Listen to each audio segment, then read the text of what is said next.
દક્ષિણ ગુજરાતની સહકારી ક્ષેત્રની અગ્રણી સંસ્થા સુમુલ ડેરી દ્વારા હોળી ધૂળેટીના તહેવારો પૂર્વે જ પશુપાલકો માટે ખુશીના સમાચાર આપવામાં આવ્યા છે।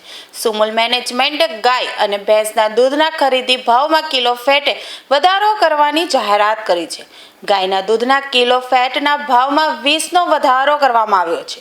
અગાઉ ગાયના દૂધનો ભાવ 830 રૂપિયા હતો, જે હવે વધીને 850 રૂપિયા થયો છે। તેવી જ રીતે ભેંસના દૂધના ભાવમાં પણ પ્રતિ કિલો ફેટે 10 રૂપિયાનો વધારો કરવામાં આવ્યો છે।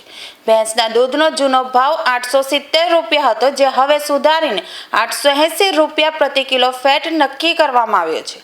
આ ભાવ વધારો તાત્કાલિક અસરથી અમલી બનતા પશુપાલકોમાં ખુશીની લહેર જોવા મળી છે। સુમુલ મેનેજમેન્ટ તરફથી ખાસ કરીને સુરત અને તાપી જિલ્લાના આજે સુમુલ સાથે 2.5 લાખ પશુપાલકો જોડાયા છે। એને જ્યારે આજે હોળી અને ધૂળેટીનો તહેવાર શરૂઆત થઈ ગઈ છે, એ દિવસોમાં દૂધ અને ખાસ કરીને ભેંસ અને ગાયના દૂધના ભાવમાં વધારો કરવામાં આવ્યો છે।